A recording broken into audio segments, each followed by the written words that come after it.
Okay, yeah. Hello, everyone, and welcome back to One United. And as you can see, there are some smiling faces, some fresh faces, even though it's half past midnight over here. But I really feel that we are in for a really good night. And though it is the lockdown, but I think we're going to enjoy it pretty much because Manchester United have defeated Leicester City 2-0. And as a result of that big result, we are now into the Champions League, not fourth, but the third best team in England after Liverpool and Manchester City. Ole, A ole, huge, huge ole, accolade, ole, I must. ole, Right, so ole. Paritosh looks pretty We're much excited back. with his bandana on, and he We're was, back. yeah, and We're he was, back, and bitches. he was an you were Paritosh, let's start with you. You were an avid supporter of Ole Gunnar Solskjaer, though some of us did have our doubts, and some of us were quite verbal about it as well. Then probably he's not the right man. But I think I think we were ninth or tenth at one stage before Christmas, and then Bruno Fernandes arrived. Big credit goes to him as well. And ever since his arrival, we haven't looked back, and it's been an amazing Ever journey, you have to since, say. I still remember him coming in with Jose Mourinho going out when we streamed. That is on our channel. That when Ole Gunnar Solskjaer came in, and I talked about this. I talked about this on various streams time and again that Ole or someone like Ole is the man because this is a blueprint we've seen tried and tested. Zinedine Zidane with Real Madrid, Pep Guardiola with Barcelona. You take any manager who has been successful, they know the club inside out. And Ole Gunnar Solskjaer is one manager who knows the club. It's not about how great you are as a manager or your credentials. Even Pep Guardiola at Manchester City has not been as successful at Bayern, has not been as successful as he was at Barcelona just because he knew the club. That is very important. People tend to ignore this time and again. I've seen it's very important. I remember when David Moyes was sacked, Ryan Giggs was manager for 4 to 5 games, and that was probably the best football we played throughout that season in those 4 or 5 games. There is a Right. reason for it. The players feel connected. The backroom staff. There are lots of things in a football club, especially a club like Manchester United. You can't be just a man manager or a player manager to manage a club like this. You need to be an amazing person who needs to understand the club, who needs to know everyone around the club, even the backroom staff, the medical staff, and that's how you succeed. We saw it with Zinedine Zidane. How was he so successful? The same team was given to Yolan Lepituigi. He wasn't successful. Then someone else came in. They weren't successful. Then Zinedine Zidane again took the helm and he dragged them out of the dirt. He won them with the La Liga without Cristiano Ronaldo, and that speaks volumes. Right. He won the Champions League 3 fucking times, man. That's a feat never done before. Nobody was able to defend the Champions League. He won it 3 consecutive times. There's a reason for it. Although Real Madrid have their sources, they already were a great team, but the Right. impact of coach cannot be neglected, and that is the similar impact we've seen with Ole Gunnar Solskjaer. Right from the day he came in, the streak we had, yes, there was a purple patch, and there was bound to be a purple patch. We were a shit team. We weren't having the players that we have right now. We weren't having someone like Mason Greenwood coming in and scoring goals. We weren't having Marcus Rashford at his natural position. We had lots of problems. We still have some problems. I'm not saying everything is sorted. We have some problems at the back, and we'll be talking about it. But someone like Ole Gunnar Solskjaer coming in, that was the key. And I think Manchester United have been very, very lucky that it has clicked the right way. Yeah. Well, Paritosh as excited as ever, but Abhijit, he's with us for the very first time on One United, and we have been associated with him for quite a while, but this is the first time that he's on this podcast, so I'm pretty sure that you must be feeling quite well after that result as well. Top three. So, what's your okay? So, from the beginning, we'll ask you from the beginning, how was the journey for you?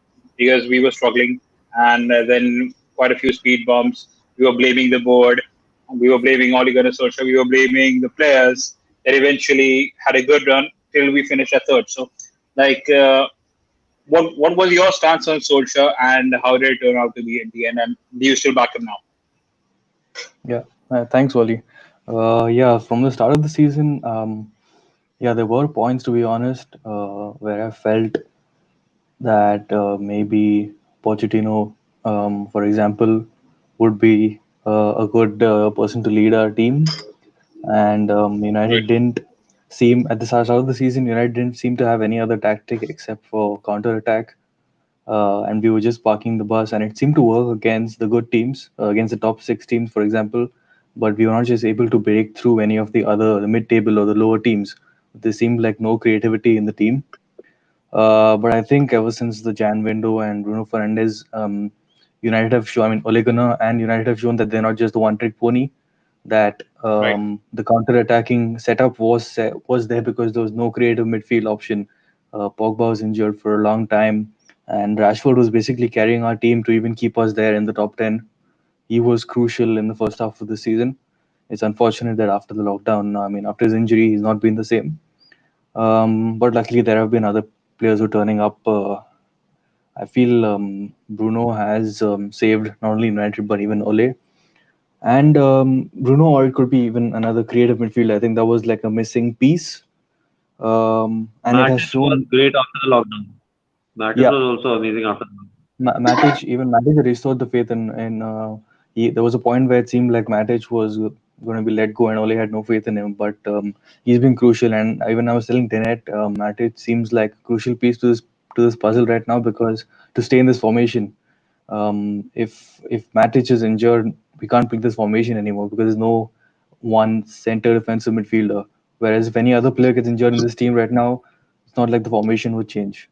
So even I would put that comment like for in terms of we haven't got there yet, but for the transfer window, I feel a CDM would be crucial in case Matic gets injured Right. or he goes off his form again. Yeah, And yeah, a fair point there. I think the revival of some of the players that had no chance at one point, like we were saying, we were slagging off Nemanja Matic at one point. He came back, he did pretty well. I think Paul yeah, Pogba's influence was quite immense.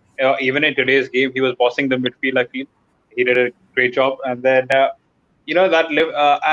with his arrival, let's not forget with Bruno Fernandes' arrival, the pressure was off Paul Pogba, and there were no longer that yep, murmurs of him moving out of the club. So that source of negativity was all out and onwards and upwards ever since Bruno Fernandes signed in. But we're going to talk about the whole team over here. Derek is here as well. And there we've had quite a few podcasts in which we've been moaning and groaning about not playing well, you know, possible replacements for some players. But I think today it was a really good job, well done. And the interesting thing that I like about rival fans is that when we were winning against the big teams, like such as the Manchester Cities, the Tottenhams, and even we beat Leicester in the first fixture at Old Trafford. They were saying that even the bottom level teams could do this because they just sit at the back and then counter attack. But after the lockdown, since we started beating the small teams, they're saying, "Oh, that's pretty easy. Beating the small teams is quite easy. You have to beat the big team." But we've already done that. So I think though our points tally might not be as impressive as the previous seasons, but I feel that we deserve the third spot, don't One interesting fact I'd like to join here that we? Yeah, our total tally of points is 66. That is exactly the same the number of points we achieved last season, but we finished sixth. So there that you go. shows immense amount of competition. That similar points we finished third this season, but with similar points we were finishing uh, on the sixth spot. We were playing in the Europa League. Right, So that shows how different this has been. The league was won by 1 point last year by Manchester City. Only 1 point right, difference was there between Liverpool and Manchester City, and every other team were having a very few margin between them of points. When the third, fourth place or fifth place, because I still remember everything was for the taken uh, in the right, final few games previous season. This season, it was pretty much clear that three, four teams would be vying for the two spots, and City and Liverpool were pretty much on the top two positions. I'd like to analyze Leicester City's season. Leicester City were playing almost like Liverpool in the first half of the season. They were right. brilliant. They slammed they slammed Southampton 9-0. That is They were something they were immense. second at one A point. result, They, they were they second at one almost point. toppled Liverpool at one point. If Liverpool would have lost, because Liverpool wasn't losing, that was the only reason Leicester weren't first. Leicester were playing really good. Uh, it's not a bluff. They were playing really really good in the first half of the season. It's just that after the lockdown, this team doesn't look like the Leicester City that was playing in the first half of the season. especially someone like Jamie Vardy. Jamie Vardy needs. I have huge respect. I also uploaded a story about it on Instagram. When the Golden Boot Award winner is not playing in the Champions League next season, that shows how competitive the league was, how turbulent the league was. We Right. at one point, I remember in the previous episodes we were talking about Manchester United not being able to finish fourth, finishing somewhere near fifth, sixth, and we were contemplating winning the Europa League and then playing Champions League. And that was a pretty possible situation because we were the kind of football we were playing. There was a Yeah. possibility that we'll finish fifth, sixth, and will not be able to qualify the Champions League. But there have been remarkable performances in the past few games, and we were able to secure third position. And I think that is amazing and immense. That to all the ones who were saying that Liverpool has won this clear, fair, and square. How is it competitive? The competition shows that even on the last day, the fixture was so important. Aston Villa was celebrating because they Right. remained in the Premier League with 1 point, 41 points. If they hadn't drawn the game, if they lost the game 1-0, they would have been out. The one Right. point that they secured because they had minus 26 as their goal difference, and Watford had minus 25. So Watford had a better go, uh, goal difference. But it's just that even with the points they secured, they were able to garner 40 points, and Aston Villa are at 41. So that shows how immense the Premier League is and how competitive it is, even to survive in the Premier League. Well, that's one way of saying it. So, Dinette, what do you have to say about United's performances in the late hours of the league? Well, we started like it's again a tale of two halves. Like, I mean, when I was watching the match today and comparing Leicester City, like, let's for example, if Leicester City would have beaten us today, and if we had gone out, we could have made the case that Leicester City also deserved to be in Champions League because the first half Yeah, of the season, the Paritosh said they were really excellent. Correspondingly, we were really horrible in the first half. It was just like a tale yeah, of two halves where like the first half we played very bad, Leicester played amazing, and the second half Leicester played really bad and we picked up amazingly. Luckily it turned into our favor today because Leicester City was quite depleted at the back. They had Madison out.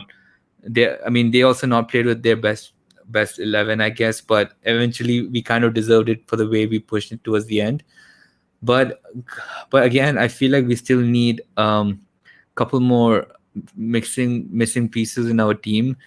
I'm pretty sure Ole must have looked at the team today, and even when we were winning 1-0, he was a bit reluctant to make changes because he would have known that whoever was going to come on would not do the job, would not complete the job, and that was evident in the FA Cup when he made changes. Even when we played Norwich away in the quarterfinal, it was we kind of knew that, which is also why he had to keep the same 11 even in the league without making any changes because obviously he was prioritizing the league to get the top four finish.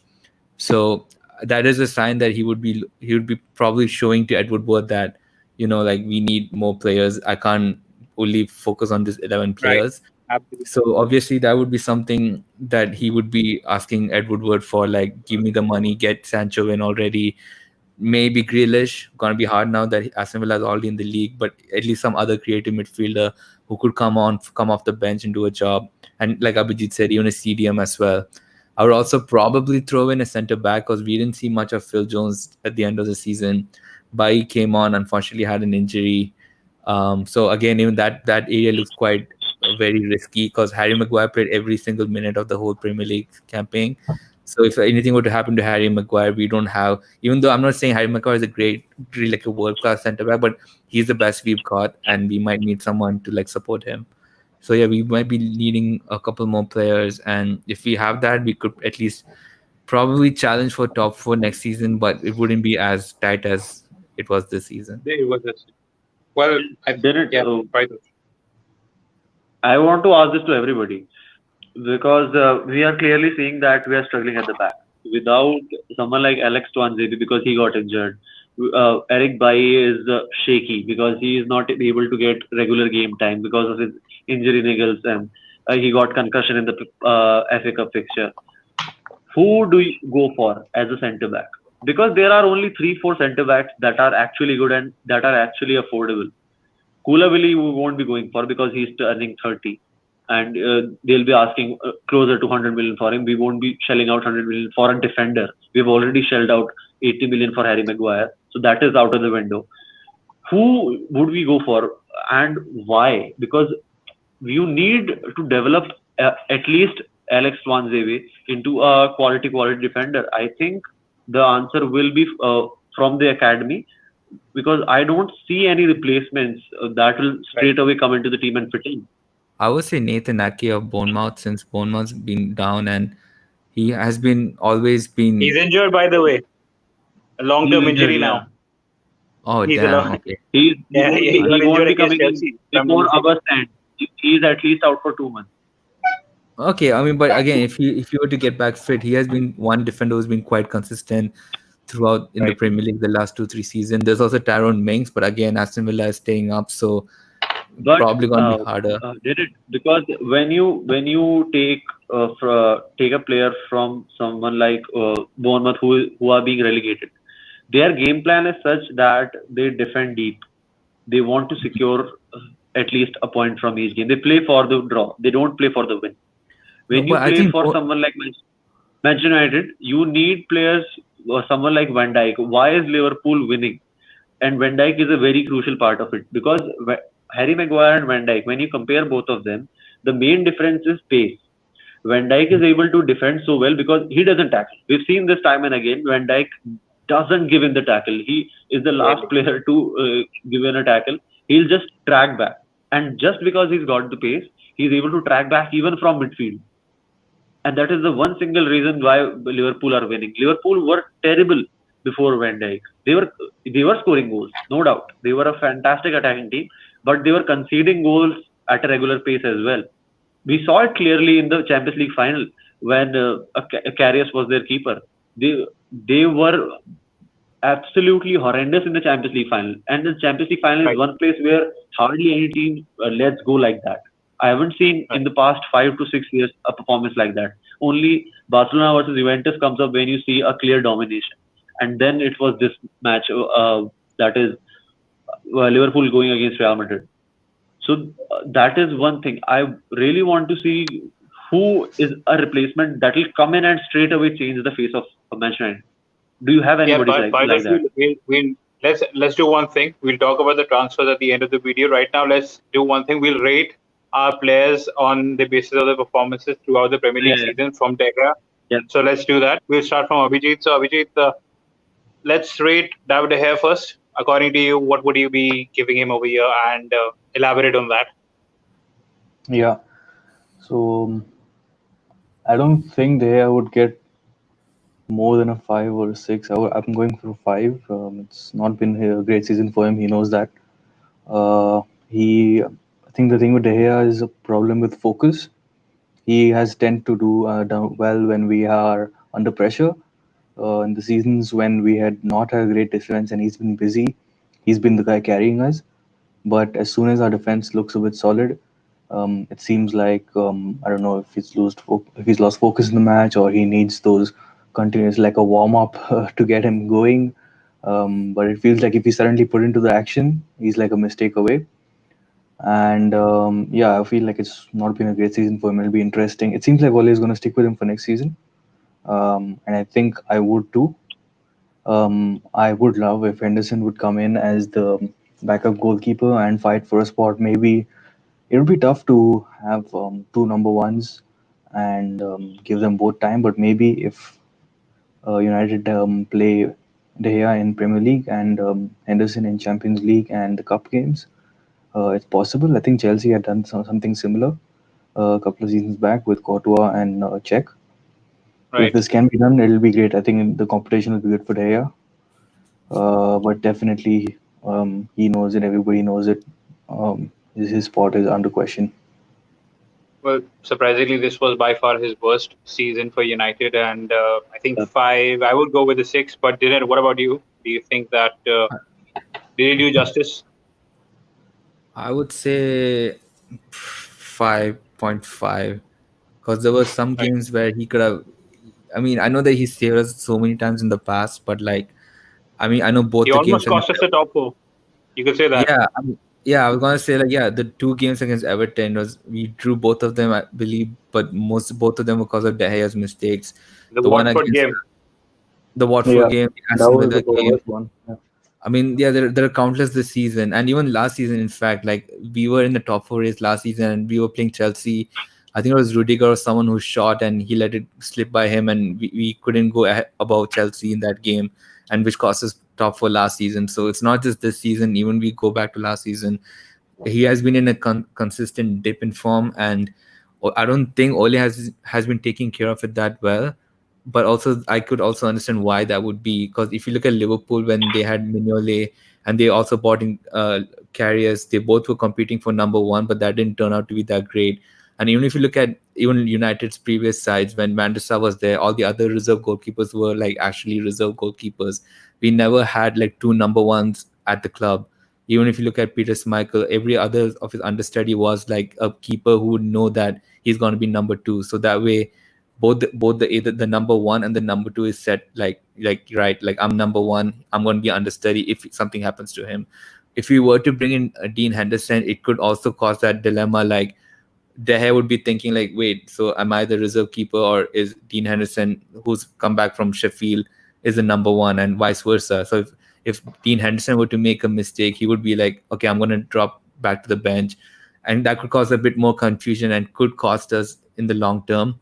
So I don't I'm still debating whether we should be bringing in Dean Henderson based on De Gea's current form, but at the same time we have a backup keeper in Sergio Romero who could Right. have probably helped us out in the FA Cup or even in other games when De Gea was hitting rock bottom form. If we were to bring two number ones into our United team, I think we might go into a situation what Liverpool had. Because again, Dean Henderson also been making some mistakes. It's just that's not been highlighted as much because he's not playing for United. He's playing for Sheffield United. So I could make a case for De Gea, but at the same time, I think Ole, it's going to be one of the biggest challenges for Ole in the summer. Yeah. And Paritosh, another what thing I about you? wanted to add about Okay. United, sorry, about De Yeah. Gea was what's disappointing and what's keeping him from being one of the best keepers in Premier League as compared to Alisson and Ederson is, I mean, we always knew he's not the most well-rounded keeper. For example, his distribution skills and his leadership are not the best. He's not the most vocal Yeah. keeper, and his Right. distribution has never been great. His what he's been good at is shot stopping, and that's where all the mistakes have been. So that's his best Right. quality, and that's disappointing. That's what disappointing everyone from him. Like they're not expected much in being a leader or the distribution from him, but it's his best quality that's been keeping him as one of the best keepers in the league, and that's he's not performing there. So that's what's the scary part. Paritosh, what about you? Uh, I'll be giving De Gea a 6.5, and I'll be a little lenient on him for a couple of reasons. Because uh, in Romero we have probably the best number two keeper in the Premier League or in all of Europe. Nobody has that kind of leverage because Romero is a keeper who can play in any of the top leagues for the top team, and that is quite clear. He is the Argentina number one, and quite deservedly because he is one of World the Cup finest finalist, keepers around. right? Yes, and just being able to accept that okay, I'll be playing number two, I'll be under him, but I'm playing for Manchester United, and that means a lot to him.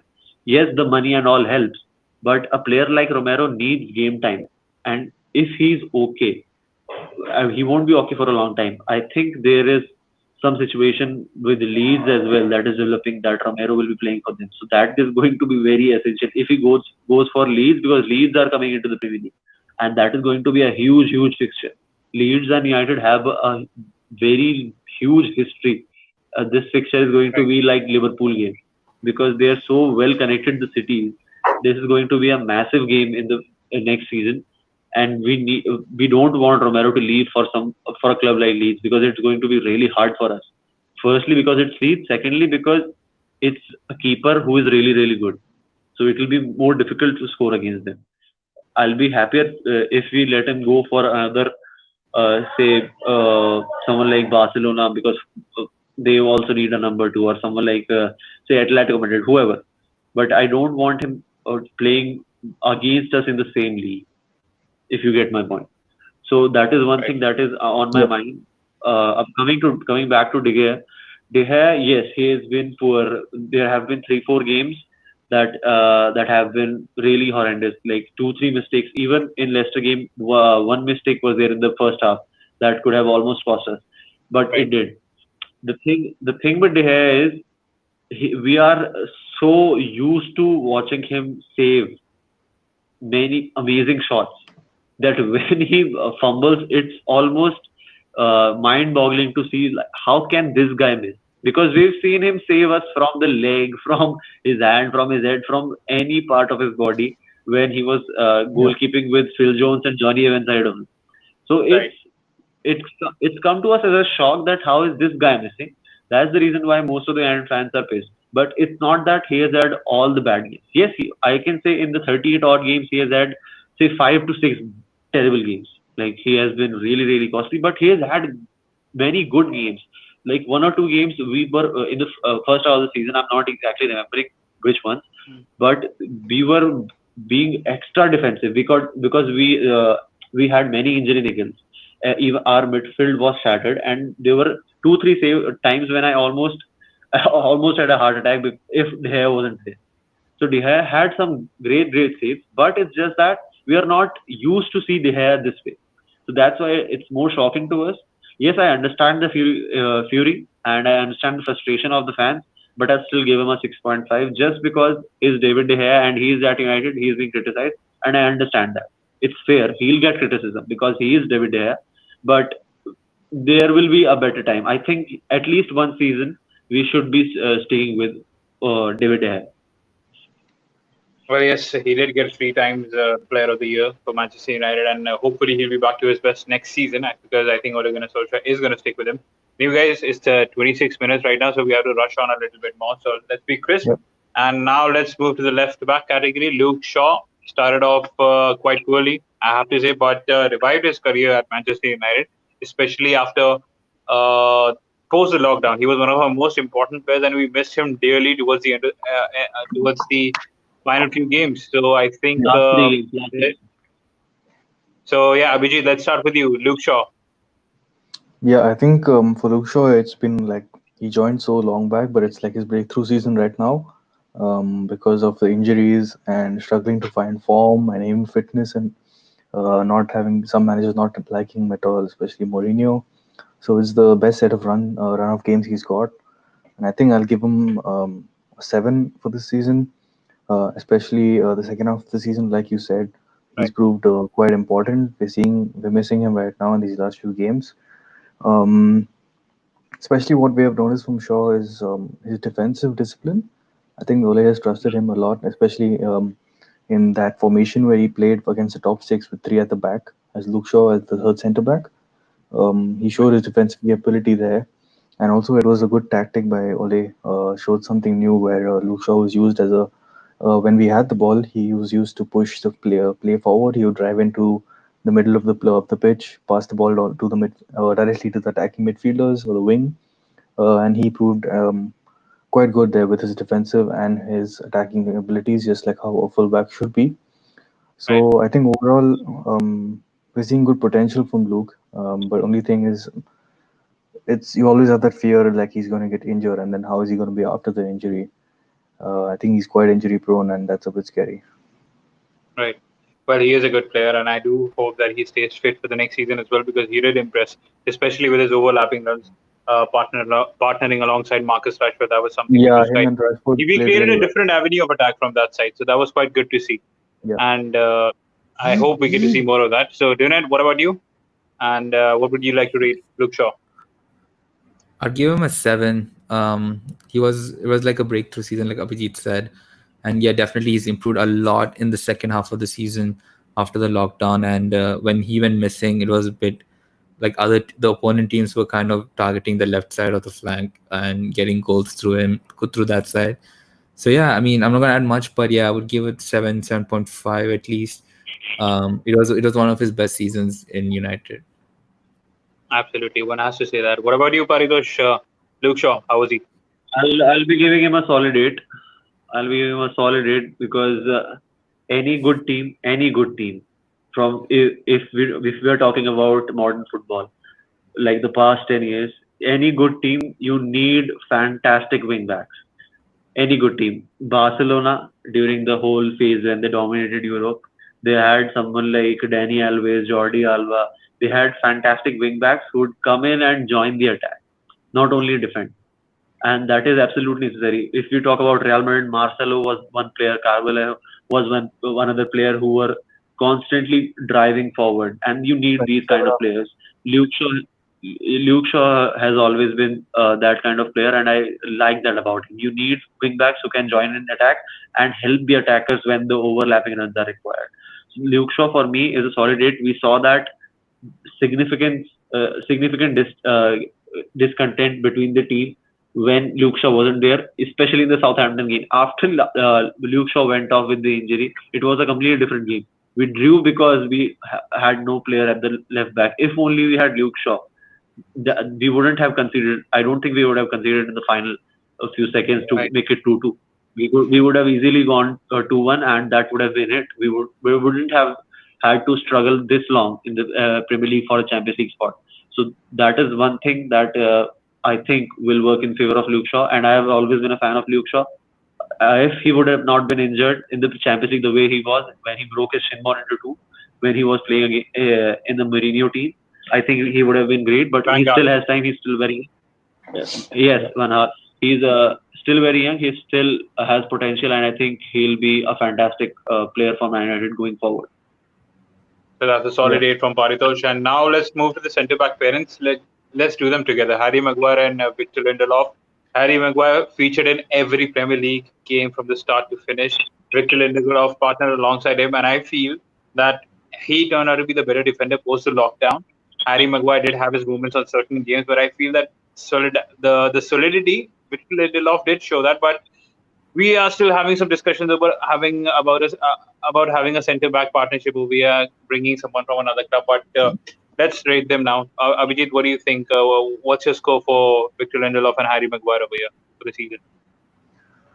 I think as a pair, I would give them 7.5. I would rate them together here.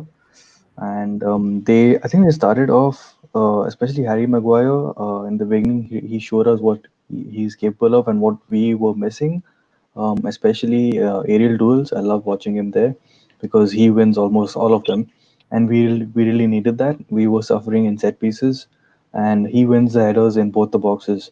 It's a shame he's not scored. I think he just scored one goal off a header this season. But I had more hopes when Bruno came in and provided some good corners. I thought Harry Maguire is going to be scoring some headers. I even got him in FPL. I was like so because I liked what I was seeing because Bruno was putting in some good crosses. Maguire was beating Right. them, but more often than not, it was a foul or he just missed the goal. But I feel in many ways, in terms of aerial ability and in terms of his driving forward and passing the ball straight to the midfield, Maguire is providing what we were looking for. It's just the slight, where his weaknesses are, for example, like he gets beaten on any player who can turn quickly, like the Bergwijn goal, for example. Right. And I feel like the pace is somewhere he gets beaten, especially if we're playing on a high line. So Maguire always needs to be played with a fast centre back, and Lindelof is quite decent on his with his pace, so that's good. He covers up for some of Maguire's weaknesses. Eric Bailly is much faster than either of them, but he's not quite reliable. That's the only issue with him. You would Injury never, Right. prone. yeah, I mean, you would never build a team around Eric Bailly because you know he's not going to be there the whole season. That's the problem with Olay. It's never you wouldn't start the whole season with both Bailly and Maguire because you know he's not going to last. So it was a good decision to play with Lindelof and Maguire. I mean, Lindelof has been there almost throughout the season, and the only issue is they've not been the most consistent throughout the season. Both of them have had their moments where they looked sloppy. Both of them have their good games. I think Lindelof, for example, had a better game today, but it could easily be Maguire who has a good game next game, and then Lindelof was bad. Right. So I feel unless we're buying a really top class defender, we should be sticking with these two and giving Axel a chance, as Paritosh had said. Dinette, the centre back pairing partnership. What will you rate them? I'm gonna go a bit controversial. I'm gonna give them actually a 7 because Not so controversial. That's fine. It's because okay. It's it's okay. because It's not that I thought you controversial. were I thought you were going to say 4 or 5 or something like that. It's fine. Yeah, Yeah. but yeah. then They no. were controversial would be 3-4 or 9-10. Yeah. Yeah. Okay. That would be You controversial. 7 is not controversial. Okay, because I mean the reason is that I even though like we still had the third best defense in the league. We conceded one goal less than City, 3-4 goals less than Liverpool, who won the title. All that being said, like even we knew that our apart from Harry Maguire, we didn't have like a good defense, and even though some of the games that we lost were down to the goalkeeper mistake more than I would say the defensive mistake. The only thing that I'm really concerned about is that I don't think even if you get a world class center back, some of the things that we do wrong, we still do wrong, especially in set pieces. So it's I don't, and even Liverpool had the same issue back when who was it? Who was before Klopp? Was it Brendan Rodgers? Yeah, Brendan Rodgers. And Yep. I Yeah. remember and I remember Sky Sports doing this analysis that where they said that even no matter how many centre backs they get, they're making similar mistakes time and time out. So it's not because of the personnel, but more of how they are being deployed as a back four.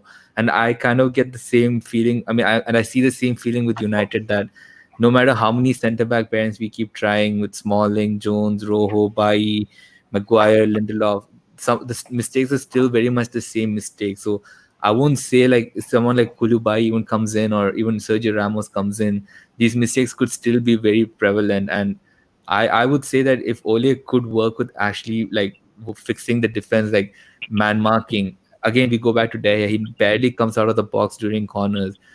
Do kind of some Right. kind of that kind of a training in the preseason or whatever, we can get a decent, solid partnership from Maguire and Lindelof.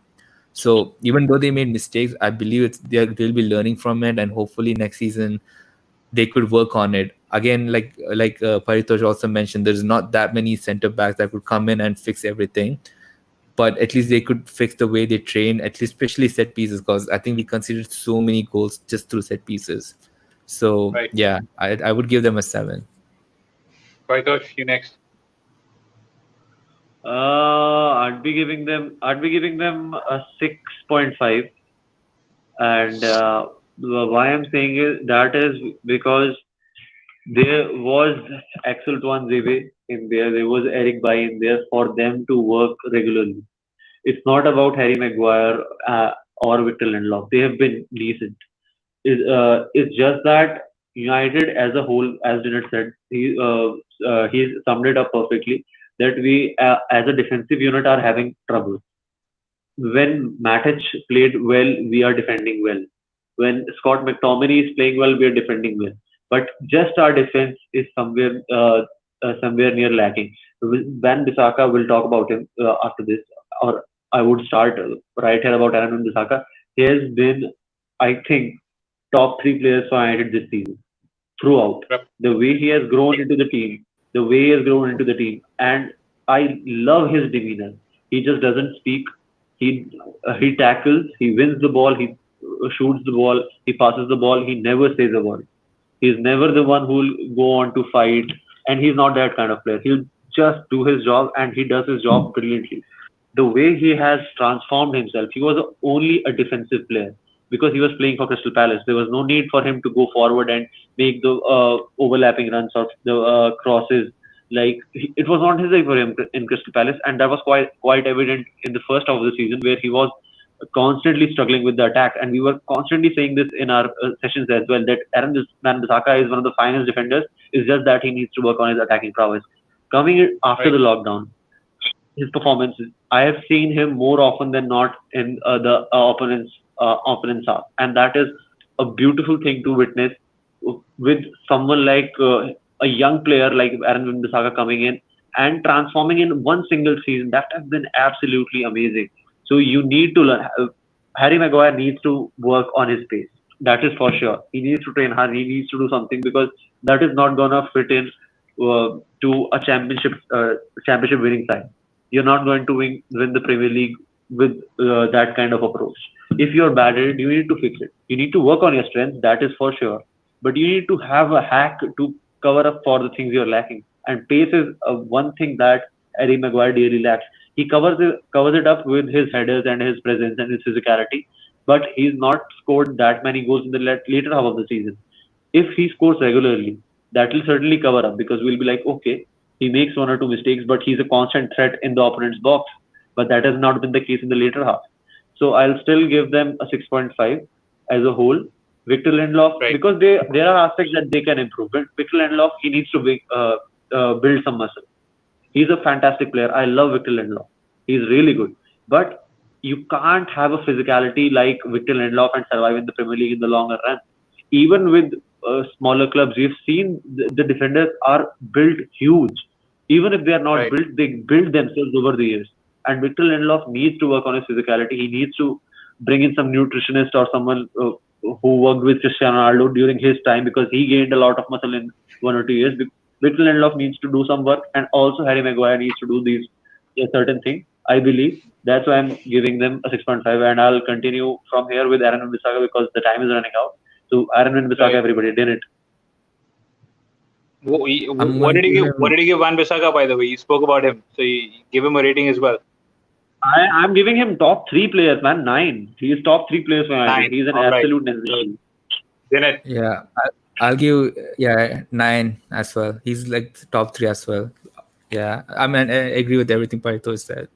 Nothing much to add here. Yeah, again, Abhijit, I'll give it what a about you? nine.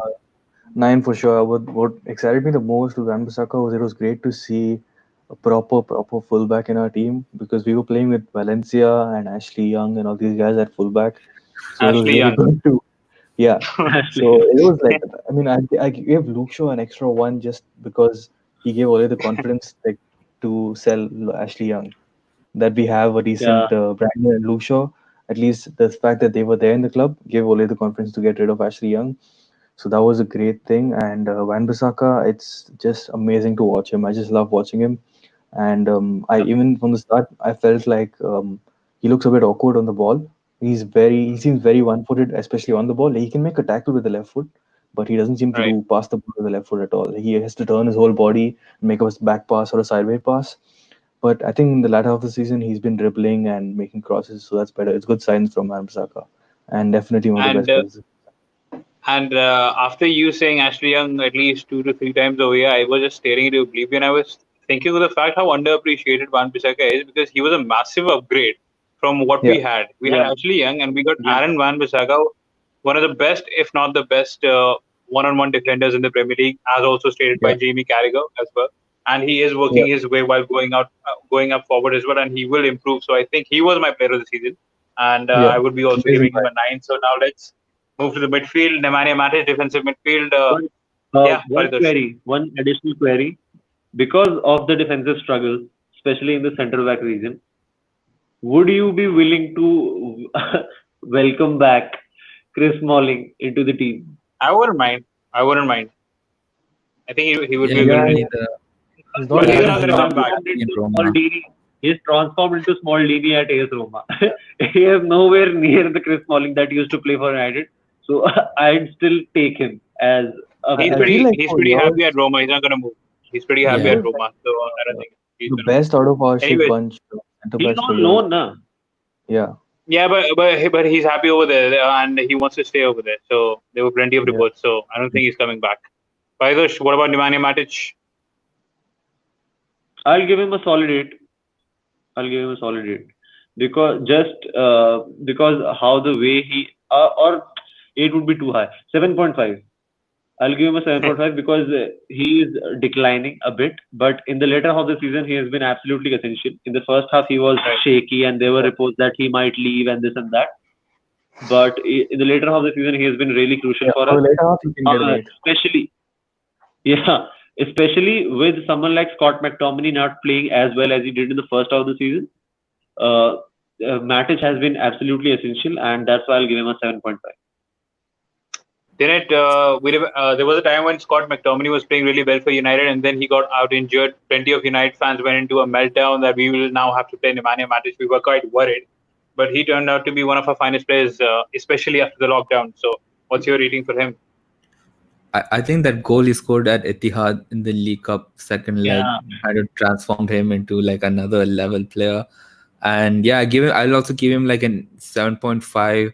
8 because even though he was old, we thought we would never use him, but he came to be so crucial in the latter part of the season, and he gave so much stability to the defense and proved vital. He's like another leader who doesn't need to wear the armband, but How he, old is he exactly? Because we make him sound really old. How old is he? I think he's 31, He's right? 31. I think yeah, 35, he's That's not 31. 36. that that that's not even old for a midfielder.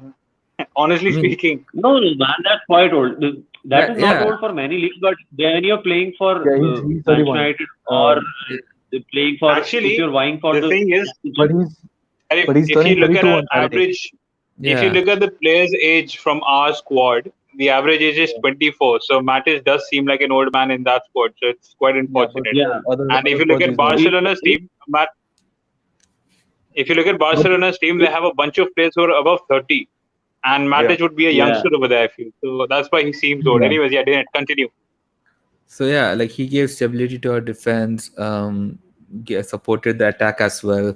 He can pull in a I think he did a couple of long passes even against Leicester, and it didn't work out. But he was at least trying something going forward. It's not just sideway passes. So yeah, 7.58.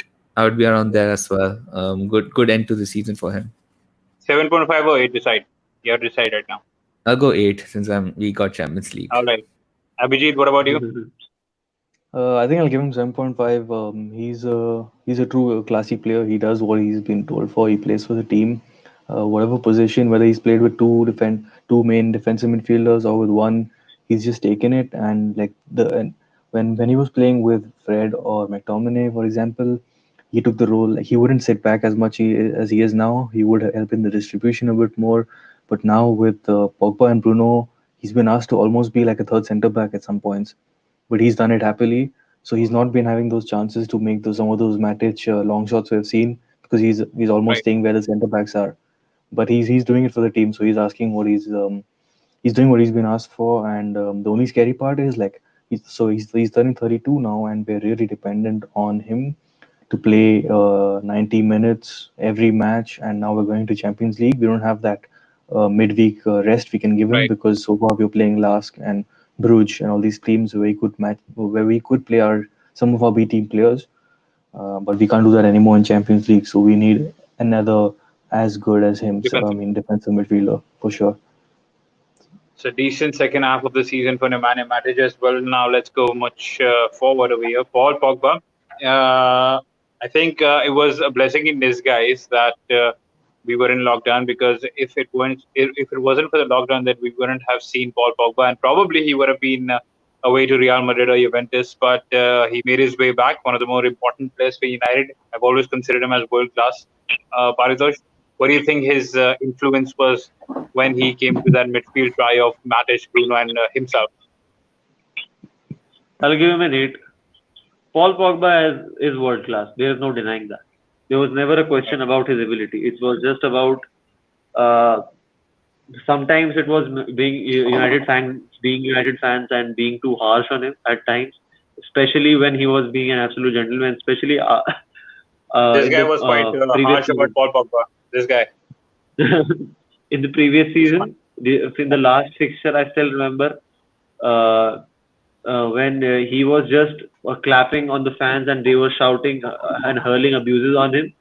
That was a really classy move, and I really, really went from being somewhat skeptical about him to being like, this guy, you don't need to slate this guy.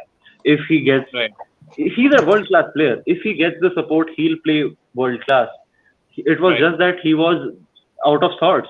If you play someone like Paul Pogba, who is used to playing an attacking role, who is used to go and attack, who is used to shoot, if you tell him go play a defensive CDM, he won't be doing that. He won't be successful with that because he's not that kind of player. Mourinho expected him to do everything. Everybody wanted him to defend. Everybody Right. wanted him to turn into Yaya Toure in his peak. He's not Yaya Toure in his peak. He's Paul Pogba. Let him be Paul Pogba, and he'll produce. And he did produce. There were a few matches where he was outstanding. One match which everyone would remember would be the Man City game where he scored two and Smalling scored another one. And Right. United won 3-2 in that game.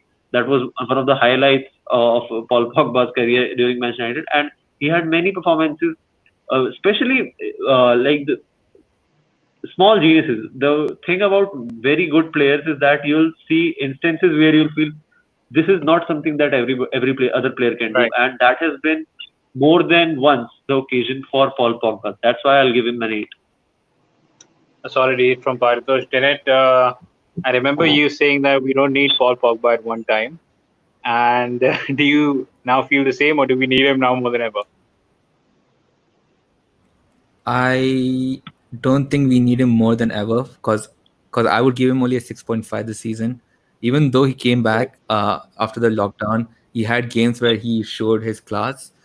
But at the same time, when the like I know Paritosh brought up that if he has players around him that could play along with him, he is good. But if you are going to be a world class player, you need to be able to do things on your own rather than being super reliant on others. And there were instances in today's game against Leicester and the last two games as well where he played where he kept losing the ball. I think even against Bournemouth, the first goal he gave away was too weak. For Right. some reason, he has improved a lot, and I'm glad that he enjoys playing for United, but I don't think he has the same skill set that he had in 2018, where Paritosh described the match against Man City and few other games where he took the game on all on his own.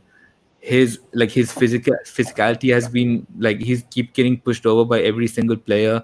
Even like player like Harvey Barnes is getting the ball off him, and yeah, like I know that he's not a defensive player, but again, moving forward, Bruno is being the one doing the orchestrating every attack and all the passes, because even if you look at Paul Pogba's passes, apart from in some games, it's been quite off. So But today it again, was Pogba who was dictating play, Dinette. I feel that it was Pogba that was I dictating play. It Bruno wasn't was Bruno. Bruno was second fiddle today. It's okay. It's his Bruno. opinion. I don't mind, but don't know, it's I just don't that think Paul Pogba had Pogba. a game today. Honestly, I thought he was one of the Bruno had a very poor game. If you look at it, Bruno kept losing the ball. He Bruno had, kept yeah, misplacing Bruno things. also had, but so did Pogba. Like I And don't Paul think Pogba, Pogba you had were talking about his physicality. The only player from United who have seen shake off players. He can literally just push players and push players would but go away. That is Did you only see Paul what Pogba. did you Even see what he did to Johnny Evans? Did you see what he did to Johnny Evans during that corner? then Drew the Johnny other He Evans players. lifted him. He lifted him No, on his back. But So no, what I, there's no question about his physicality. It's just that his defensive work rate is not like not someone like Okay. you would like. Anyways.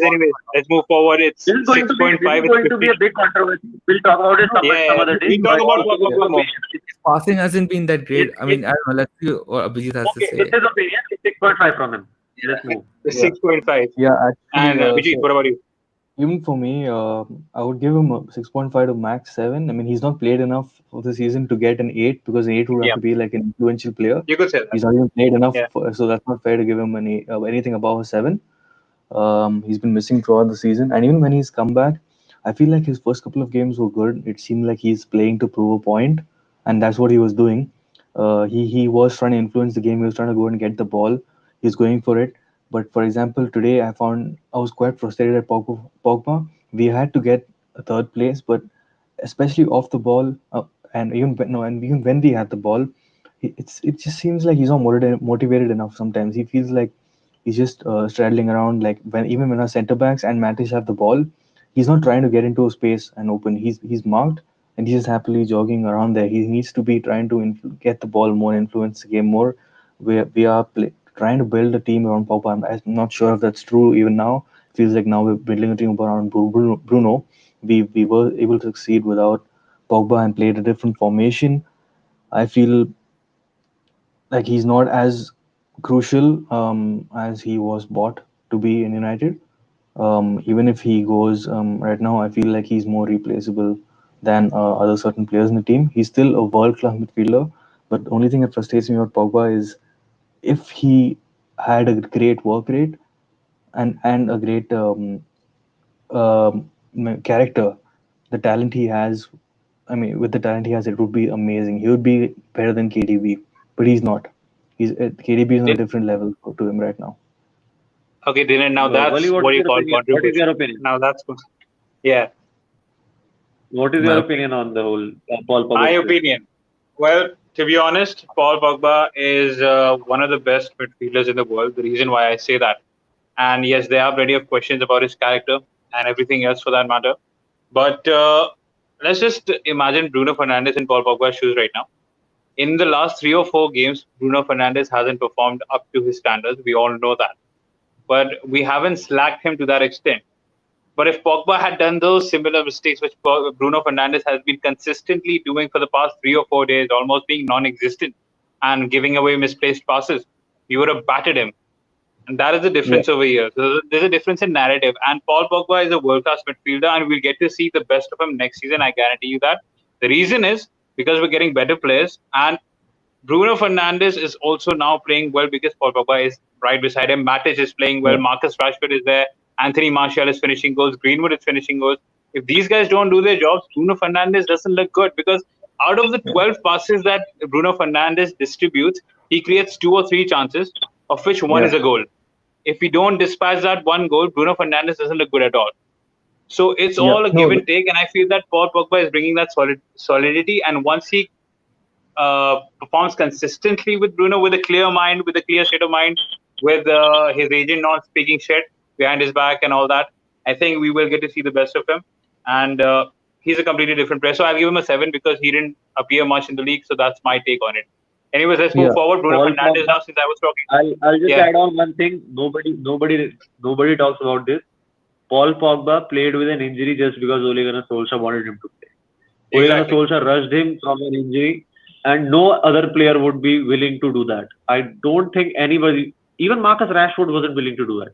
Marcus Rashford had a different injury. Then he played. He got injured from in his lower back, I think, and then he Right. went off. even He went Rashford was off for playing two. for an injury, I think. Then he just Stress went off fracture. later. He did. Yeah, He came back from injury. Then he had another injury. Paul Pogba played through the injury, and he had to make a video, put it on Instagram to show that I literally had a surgery. No other player would Yeah. be doing this. He I mean, he's Rashford yeah. playing. battered No one was so much. doing it. He's battered so much that the guy had Yeah, literally to put an Instagram video showing that he is having an injury and he is having a plaster on his leg. That's the state of affairs with Paul Pogba. And that is the thing I hate about our fan base, that they'll go after one player like hell, and they'll let another player completely off the hook. I So that mean, is we Yeah. do one that thing that is Anyways, with but Pereira see, also. the So two things only I agree with what Pogba is criticized for is like sometimes he it feels like he's not working, his work rate is not good enough on the pitch. And the second thing is especially what pissed me off was his agent. He should have said something when his agent said that when Pogba is going to look for a new challenge or something. Pogba shouldn't have just kept quiet, and that wasn't right of his agent. But his agent is another story. We all hate him, but yeah. that really pissed me off. anyways, I have no problems with Pogba and Bruno. I call them the new age Xavi and Iniesta, and I'll still call them that. Anyways, so talking about our unique level. Iniesta, which is Bruno Fernandes, and if he was bought in the summer, then I think Aaron Van Bissaka would have settled for the second spot, and Bruno Fernandes would have got the player of the season. But I think revolutionary, like that transfer move of Van Dijk was for Liverpool. I feel that the same transfer move for Bruno Fernandes to Manchester United was of similar levels because it was just, I think, out of this park. So Abhijit, Instant impact. Instant impact. what would you like to rate Bruno Fernandes? I think for the second half, while he's been here, I think it's 10. The last 3 games he's been crap. But the only thing that I mean I still appreciate him is because it's because he's tired these last few games, and he still has an amazing work rate. He's still running around a lot. Right. His decision making has been bad in the last few games. He's given off the ball maybe probably more than anyone.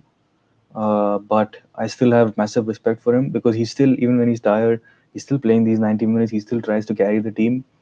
Right. But I'd love to see him now with this break. Probably he'll be rested for the last game as well. So now I think he has 15 game break. All of the guys who played a lot will have a big break now, and I'm looking forward to see what they do in Europa League. So I think I'll give him a 10. We all know the influence he has had, all the unbeaten run, and we have a lot to thank. And I think we're going to build the team around him. Perfect score from Abhijit. Dinette, what about you? Yep, 10.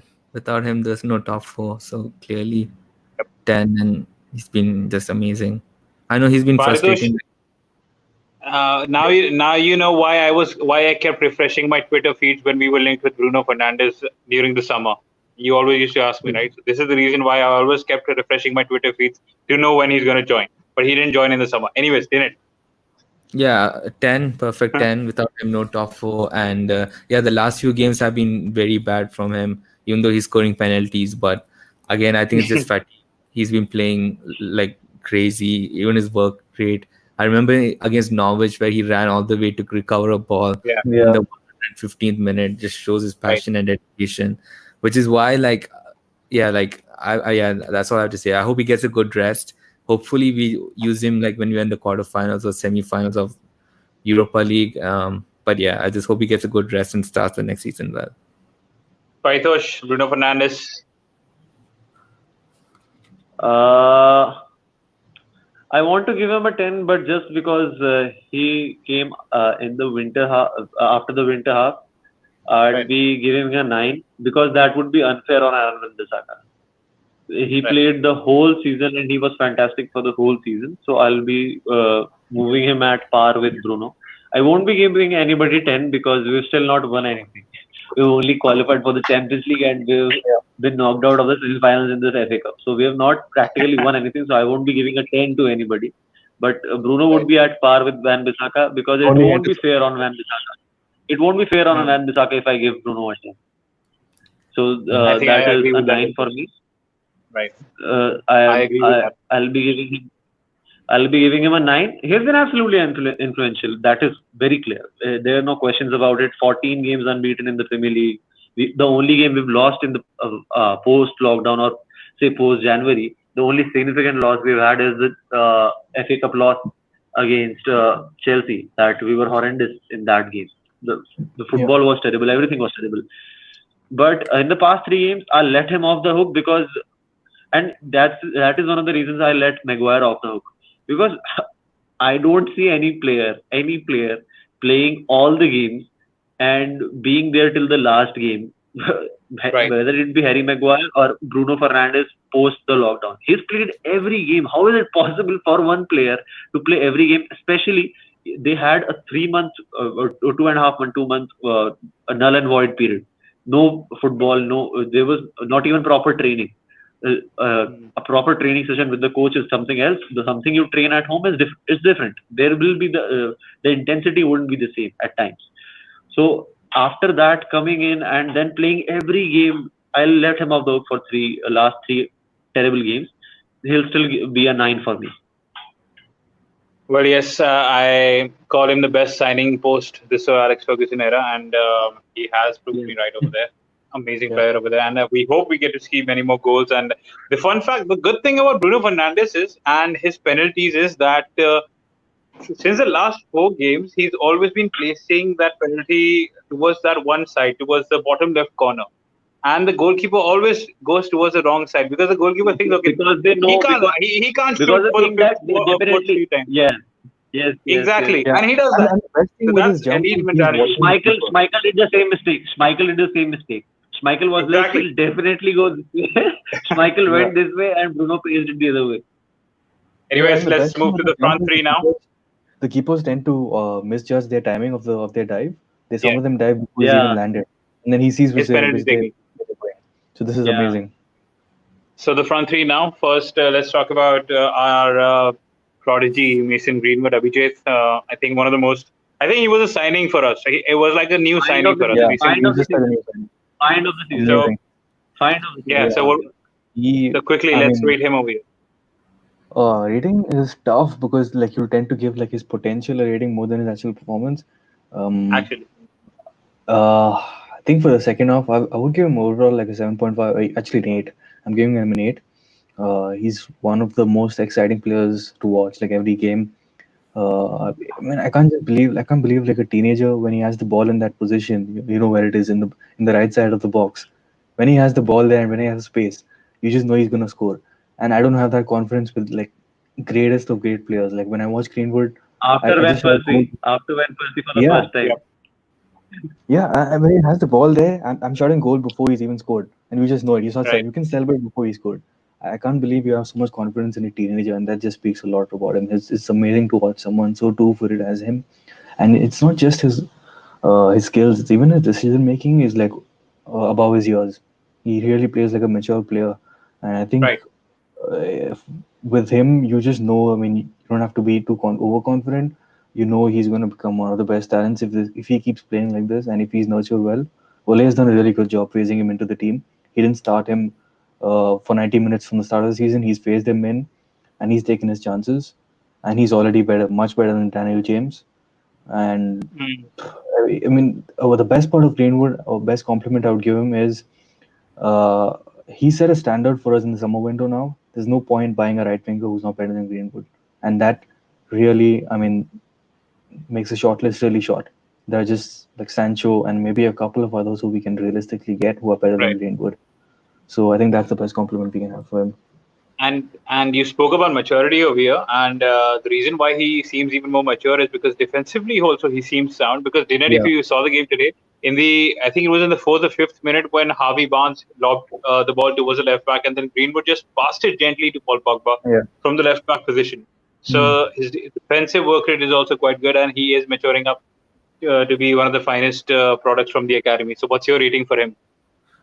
I want to give like 9, 8.5. I would give 8.5. Only reason I'm not giving a full rating is because I want to see.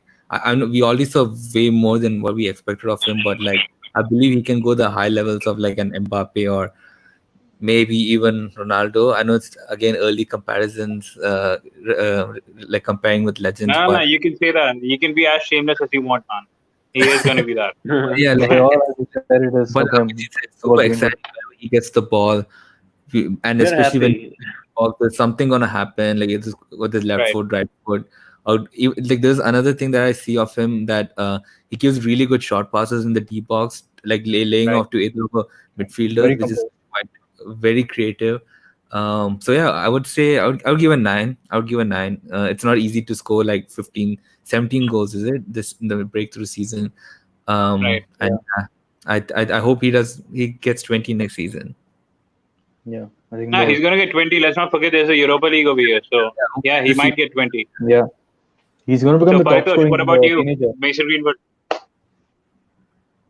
Mason Greenwood, I'd give him an 8.5, not a 9, because he has had an impact, a great impact, but I don't think it's same as Bruno Fernandes or Aaron Wan-Bissaka. He's been great. Yeah, It's just that Right. Aaron Wan-Bissaka and Bruno Fernandes have been level up. So I'll give him an 8.5. And the thing about Mason Greenwood is he's so lethal with his weak foot. He doesn't even need to score with his left foot for the defenders yeah, to fear him. Even if he has the ball on his right foot, you know he's going to score. yeah. And He that doesn't have a weak foot. absolutely blows my mind. That blows my mind. I've Yeah, not seen someone with that ferocity in a long, long while. Even with someone like Cristiano Ronaldo, he hadn't developed the lethal left foot until he was like 21 or say 22, when he was actually really good with his weaker foot. For someone who is 18 years old to come in and say, okay, I can score with my left, but I can shoot the penalty with the right. So that is absolutely amazing. And he has huge potential, no doubt about that. So it is a clear 8.5 for me. It becomes all the more difficult for the defender to, set him up as to from which side does he open Mason Greenwood, because that is the kind of player he is. Anyways, I would give him an 8. The reason why I give him an 8 is because Solskjaer didn't use him as much in the first half of the season. Had he been yeah, playing since uh, exactly. had he been playing since the first half of the season, then I think he would have been a 9 or even a 10. Yeah, But anyways, yeah. the only thing that now we need to see from Mason Greenwood is a header, because that is the only thing that is missing right now. Anyway, now let's move to Dr. Marcus Rashford. Abhijit, what do you have to say about him? Yeah. I would say for Rashford, second. I mean, after his injury, he's been a 5 or a 6. But overall in the season, he was carrying us before the injury. When we didn't have Pogba, we Right. didn't have Bruno, he was carrying us. He was amazing. He was the only creative talent we had in front. If we had any chance of breaking through someone who's parking the bus, it was through Rashford. Otherwise, it was always counter attacks. Uh, I think overall, I'd give him a 7.5 for the season, or considering his influence, maybe even an 8. And one thing I would notice about Rashford is he's always had these phases where he's showing us his skills. So when he came into the Right. team, he was a goal poacher. He Hmm. was just at the right place at the right time. This was back in his debut season against Arsenal. or of the teams he had played. He was a goal poacher. Then he started showing and developing his pace and his dribbling. And then Right. after that, he had a phase where he started developing his long shots. And now, and I mean, we saw that for the last season and this season, where he just runs at defenders, takes them on, and he had terrific long shot abilities, dribbling, shooting. He had everything. Of course, he's not a goal poacher anymore, and it seems like he forgot that trait of his. Like he's when even when he was playing as a striker, he was trying to take his long shots, but he wasn't just waiting there as a goal poacher. This is why I think Ole started playing. I mean, Martial and Rashford looks better off the left. Mm. And now, after his injury, he's been showing his passing range. So for the first time, like I mean, one thing that's been good is his passing. Like he's trying to play like some kind of sort of deep lying winger. I don't know why he just cuts back. He doesn't try to take on the defenders, but he's focusing on his passing game, focusing on assists, and he did that really well with Luke Shaw. Like Luke Shaw was making the overlapping runs, and Rashford was putting in really good balls for him. But I just wish he put in all of these skills Abhijit, together. there's a problem with your net, I guess. Oh, sorry. Is it better now? Yeah, it's fine. Yeah. No, I think your audio and video Wali, is pretty much stuck. Wali, it's your Jump in and jump out. internet. Jump out and jump in. Yeah, I can Jump. hear him. Oh, It's Wali's. is Walid It's gone? Wali's internet, not yours. Don't worry. He'll be coming back. No, no Yeah. worries. And you just complete your point. Okay, I think Abhijit's Abhijit, also Abhijit's also gone. Okay. great. Yeah, Okay, we'll both wrap it up if they don't come in. He was talking about he was Rashford. talking about Marcus Rashford, and I'll take your views first, then I'll speak. Okay, so Oh, Abhijit, mine. Abhijit, Yeah, Yeah. you wanna add anything? Abhijit. Okay, Yeah. you Sorry. want to add anything to that, Marcus Rashford? No, nothing. I was just going to summarize by saying I just want to see all of his qualities in together with his passing, dribbling, shooting, all of them. We're not seeing all of them together. We've only seen it in phases. I just wish he gets his good rest now, and we can see the good old Marcus Rashford taking on defenders and playing like his old self. Okay, Dinette, what's your take? Mine is 8.5. I'll give him 8.5. Like in the beginning of the season, he's the one who's been carrying us. After lockdown, I see like he's kind of dipped in form. But yeah, like Abhijit gave a good valid point that he has been trying a lot of different things. Instead of going way too direct to the goal, he's been trying to do that killer instinct pass, trying to link up with Luke Shaw in the left flank. But again, it's not been going really well for him. But I think that if he gets a good break, he will gradually get better to his best form. And even though he finished third in the Football Writers Award, it's testament that for a good season that he had even before the his injury and the lockdown. So yeah, I have to say 8.5, and hopefully we can see the best of him in the next season. Yep, I'll also give Marcus an 8.5. I wish he was as good as his previous self in the later half of the season. I would have given him a 9, but I think he deserves an 8.5 because if it wasn't for Marcus Rashford, we wouldn't be in a place where even performances like 14 games unbeaten would have made us in the top four. For So sure. Marcus Rashford was the player because of whom we were in a position we were able to Yeah. rescue He was our carrying season. us for sure. So I think for that Marcus Rashford deserves an 8.5, and Marcus Rashford. The thing with Marcus Rashford is that there was never a team where he looked like he can be just let go, play your natural game. He was always bound by some way or the other. This team looks like a team which is shaping up to be a team where he'll be given more freedom. And Yeah. if someone like Jadon Sancho comes in, if someone Yeah. like Jadon Sancho comes in, then he'll be having some more freedom. And we can see the tactics used when Cristiano Ronaldo, Wayne Rooney, and Carlos Tevez were there. Yeah. These three were running at defenders and constantly changing their places. But if you study their tactics throughout the season when we won the Champions League in 2008, the thing with Carlos Tevez, Cristiano Ronaldo, and Wayne Rooney is that the three of them could play in each other's place, and they wouldn't bat an eye. Nobody would bat an eye. It'll be like a gel. They'll mix in that easily. So that is one Yeah, thing that we could potentially see with someone like Bruno and Pogba creating things at the back. So that will be quite yeah. interesting. So I'll give him an 8.5. And Wally, what is your take on Marcus Rashford? Marcus Rashford, I think this has been his best season for Manchester United, and he has the potential to do more. So that is something. And if it wasn't for his injury, then we could have seen much better things from him. And I think I would also give him an 8.5 over here. Even in post the lockdown, like Abhijit said, that though we didn't get to see the best of him, he was involved in a way. His playmaking has certainly improved. The way that he's finding the gaps, finding the passes through the channels, and something like that. His link-up play with Anthony Martial is quite Dwight York and Andy Cole esque, and Yeah, that is something which I admire the most about him. So I think it's certainly his best season for Manchester United, and I really hope that we get to see much better. And I'm pretty sure that we will get to see. So that is something which I give him over here, 8.5. And now let's move on to Anthony Martial, and you guys better be lenient on him because he's my guy. yeah, So Dinner, let's start with you. I'm giving 8.5 as well for Martial. Both had same Yes. goals. Both had pros and cons for different reasons, but I think Martial. The thing is that I've been very critical of Martial, and but the thing is that he's proved me wrong, not just by his goal scoring, but also like his work ethic. Like before, it used to be just that he just hangs around with the center backs. If the center backs pushes him, he just that's it. His game is done. He'll just go home, barely do anything in the match. But now we see a completely different Martial. He links up well with the Bruno. He links up well with Rashford and even with Greenwood, and it's good to see that. So yeah, definitely he's improved. I would say he's like been the one of the most improved player of the squad as well, yeah. along with Luke Shaw kind of.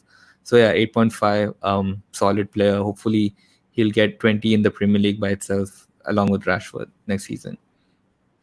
Hopefully we shall. And let's not forget Martial and Rashford both were injured for quite a while. Otherwise, they would have got, or they would have been contending for the Golden Boot as well. Anyways, Abhijit, what about you? Anthony Martial? I'm also giving him an 8.5. This is the most consistent Marshall we've seen since we've bought him. He's been way too inconsistent, but it's great to see that he can keep this going for a few months back to back at least.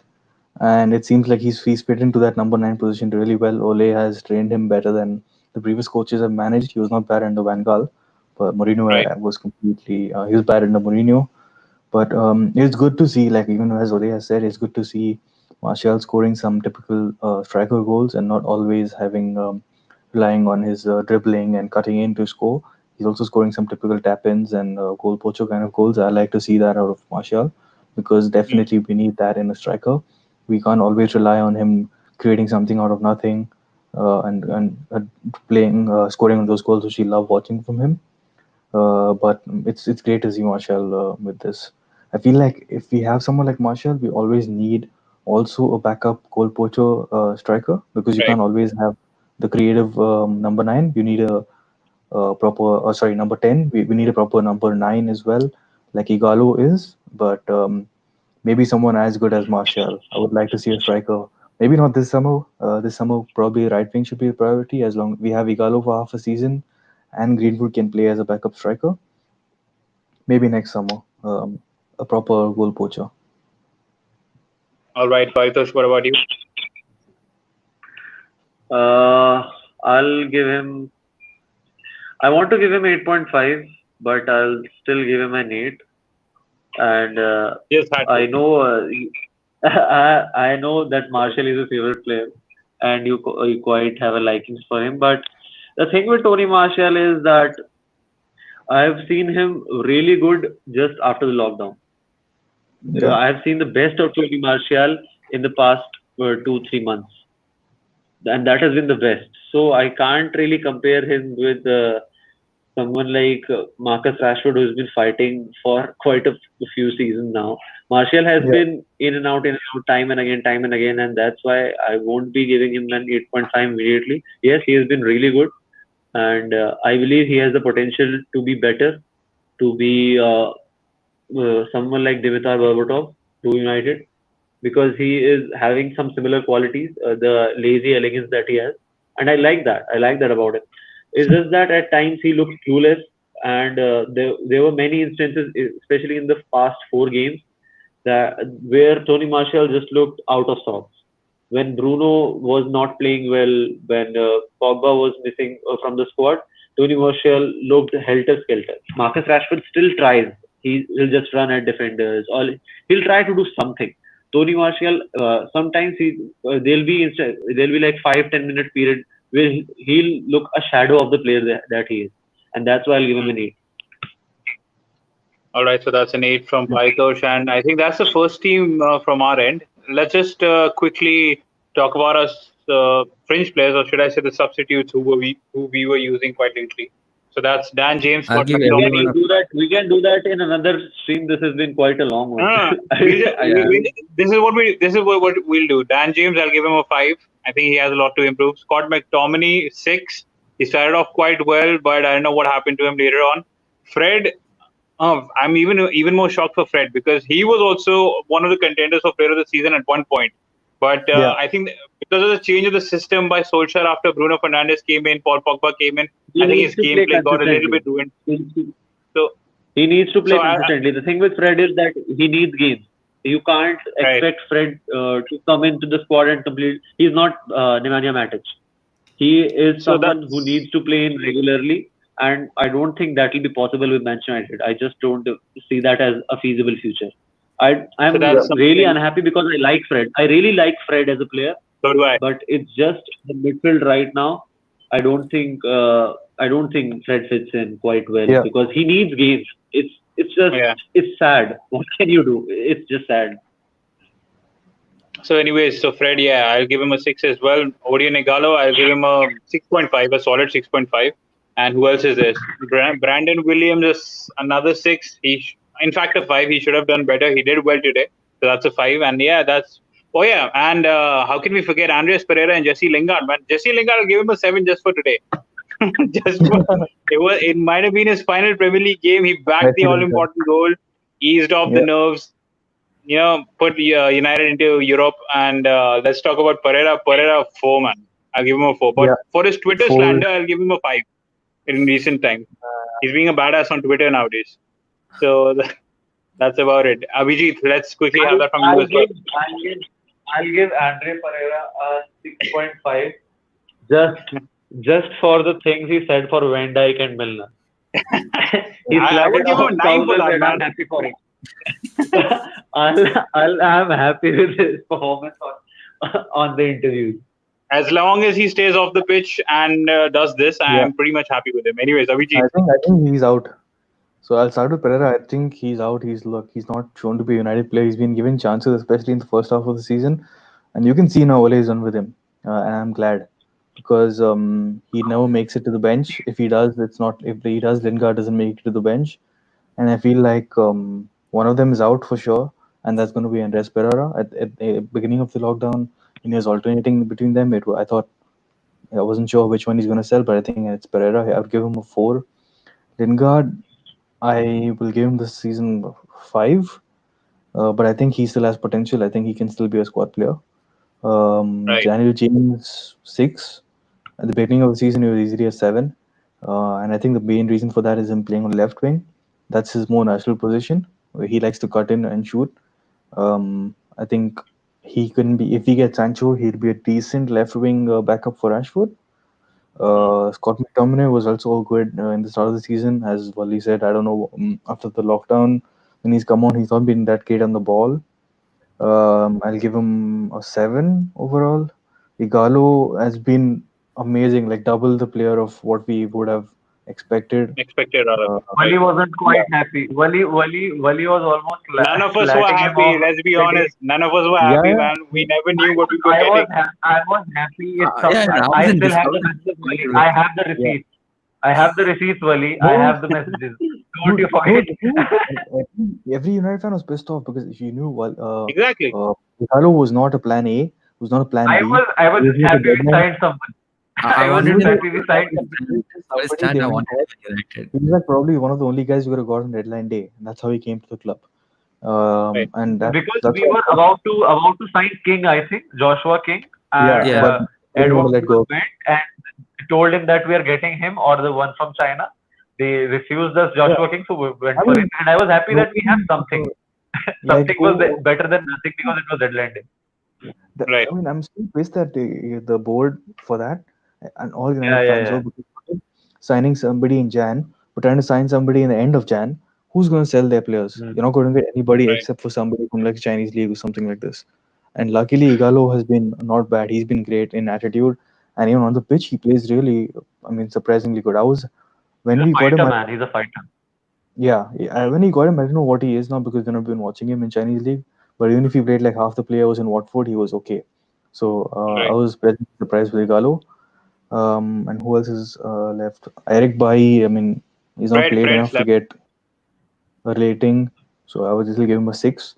Fred, when he was playing, he would, like Wali said, he was like one of the contenders for player of the season. We've seen he has the potential to be one of the best midfielders we have, but he's just inconsistent. That's the problem, man. He's very sloppy. When he was playing with a consistent run, he was so consistent. I mean, he was good with the ball. He didn't give it away. But if you just bring him in now, it feels like he's just a minute away from a mistake. So you can't trust him. You're very nervy when he has the ball. So yeah, I would give him Right. a six. Paritosh. Let's start with the back. Eric Bailly, I'll give him a six. He needs to be in the squad, but he is not consistent. He's injury prone. He's a good player. I'm a fan of Eric Bailly. He does things that nobody else does at the back. He Yeah, can pull a Cruyff turn against someone like Mohamed Salah, and he will be Right. delighted the Right. next day. But he'll be conceding goals against someone like Watford. So it's a topsy turvy curve with him. That's why I'll give him a six because he's not consistent. If he was consistent, only if he was consistent, he could have been what Van Dijk is for Liverpool. He more than that actually because he puts in tackles as well. It's just that he's injury prone. That's why I'll give him a six. Hopefully he comes back. I'm always hopeful that players will come back, but I don't think he will. Andres Pereira, I've never been a fan of him. Still, I'll give him a six just because of his statement. If we are coming on the performances, he'll not even deserve a four for me. I am frustrated because he thinks of himself as Ronaldinho, and he is not even the player. He is not even the caliber of someone like Fernandinho. So Right. I need to. I really think he needs to have a reality check and think where he wants to play and how he wants to take his life forward. Because I don't think Manchester United are the club that are going to support him. Andre Pereira gets a four for his performance, a six for his statement. And who do we have? Lingard. I'll just let him off of the hook because of the whole personal situation that he's going through. It's been really tough on him, and fans have not made it easier. They've been constantly on his ass, and fairly so because he has been really poor. He came in and he scored goals. People were comparing him to Messi and Lingard, Messi Messi all Lingard. over Twitter. Then suddenly, then he suddenly drops and nobody everybody just goes with with his knife in their hand. So I'll still give him a five. I'm still hopeful that he stays, but I don't think he will. With someone like Mino Raiola as his agent now, I don't think Jesse Lingard is going to stay. He's been building his own brand and I'm happy for him, but I don't think he is currently having the caliber or the capabilities of being a Manchester United player. Coming to Dan James, he has been one of the most disappointing stories after the lockdown. And as far as I've seen, Ole Gunnar Solskjaer is frustrated with Dan James because of the selfish approach that he has. I'm really a fan of his speed, but even at times I can't stand him just running at defenders constantly and not passing the ball. Right. When the pass is there to be made, he can easily pass it to midfield and then run forward, but he doesn't. He just goes to shoot, to cross on himself. You, I can see why he has that mentality because he was playing for Swansea and he needed to do everything on his own. But you are not playing for Swansea anymore. You're playing for Manchester United and need to perform like a Manchester United player and you need to play with the team. So I'll give Dan James a six because he has potential. He was fantastic in the first few games. He was definitely very good. He has capabilities. It's just that he needs to be trained. I think Ole Gunnar Solskjaer could do something with him, and he can be a player who can provide competition to the ones who are playing in the attack. So that's that. I don't think anybody Fred remains. and If McTominay. somebody is there, Fred and oh, Fred McTominay. and McTominay. Fred, I've been a huge fan of Fred. McTominay also. McTominay gives me uh, some uh, similar kind of vibes that Roy Keane used to give, because he is also very aggressive and he is a proper leader. Just post the lockdown, after the injury situation, he has not been the same player. For the Right. first 6 months, I thought he is the man who will just have the throne from Nemanja Matic, but Matic came in beautifully. McTominay wasn't the same player. I hope he gets better. I'll give him a 6.5 because I know the kind of player he is and he has the capabilities. So I'll give him a 6.5, probably a 7 also. But it's just that he has been fairly poor in the later half. Coming back to Fred, I've given most of my opinions of Fred. I'm a fan of Fred. There's no denying it. As soon as he came from Shakhtar Donetsk, I knew the kind of player that he is, and he is a great player. I'm not denying. There's no denying it. He's a great player. Right. It's just that he needs consistent games, and that is with every top player. If you see a good player, they need to be played week in and week out for them to play well. And I don't see Fred getting that much opportunities in Manchester United going forward. So for Manchester United, I want him, but I don't think he'll be playing at the same level. So I think he'll be going to another club, and that is with a very heavy heart, because I want someone like Fred. It's just he doesn't fit in the system. I'll still give him a 7 for the first half performances where he was absolutely the best player on the pitch.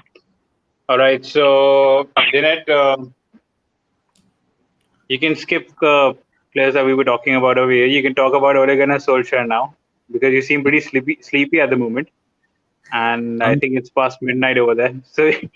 So okay, eh, let's conclude this. Let's conclude this by talking about Ole Gunnar Solskjaer and whether we're going places or not. What do we expect of him from the future? So yeah, that's it. Ole Gunnar so Solskjaer. if I were to give a rating for Ole, I would give him 8. From taking us from what ninth or something to third is quite remarkable how he transformed. Obviously, he had a big assist from Bruno, but still a lot of credit goes to Ole for Right. even building the No team doubt. and improving a lot of players as well, like Martial, Greenwood, even Rashford. So yeah, credit to him. I think definitely he's on the right direction. We see a blueprint of what he wants. Again, like how I started off this podcast. If he can get the players he need, and he can build at least a 15 to 20 member squad of players he would really like to work with, I think we can get back to where we belong. Yeah. So that's an 8. Abhijit and Vaidar, do you agree with Dinette about Solskjaer? Yeah, I agree. I think I would give him an 8 as well. The thing with Solskjaer, what he's shown us this season is if he's given the right players that he needs, he's in terms of signings, he's get like a 9. Because his signings overall, like we thought James was doing much better in the start, but I mean James would be the only questionable one. But there was just, if you weren't for 15 million, and that was just like it's like a bet. It could work or it Yeah. couldn't, and for that price, it was not bad. So I think for overall for signings, he gets a 9. I think even for man management, he would get like for 8 to 9. Tactics maybe a 7. But what he's shown, if he gets the right players, he's not. It like first he seemed like a one trick pony. We sit back, wait for the counter attack, wait for a mistake. But that was only, Mm, like I said, that was only because we didn't have any creative influence to break down teams when we had the ball. But he has shown in the second half of the season that we have our other tactics. We play with different formations. We can change it up. Uh, I feel like the squad still has the problem of not being motivated 100% of the time, and that's not completely the manager's fault. We're noticing it now towards the end of the season when we should all be riled up. I mean, they're also tired. It's not only a problem of motivation. Um, but yeah, the one thing Ole needs to work on is the mentality, and the good thing is he's working on that. You can see it. That's very important for him yep. when he buys a player, and also he wants to get the team riled up. The mentality is key, and that's what's been missing in the squad for years now. The Right. players are not strong enough mentally, and I feel like I know he's building with the future, but we could do with a couple of more experienced players or leaders like Bruno. So Yeah, that's what I feel about Ole. Paritosh, to conclude things. So I'll give him an 8.5 because post the Alex Ferguson era, this is the first manager that has actually been spot on with his talent spotting. Uh, Right. there were many managers who came in, but nobody was able to replicate the kind of talent spotting that Alex Ferguson had. Yeah, Bringing in Xavier Hernandez from Mexico and saying that he's a 20 goal season player, that was remarkable. Bringing in De Gea to replace someone like Van der Sar. and Edwin Mendes, who was a club legend, and saying that this skinny lad from Spain would eventually replace Van der Sar, that was outstanding.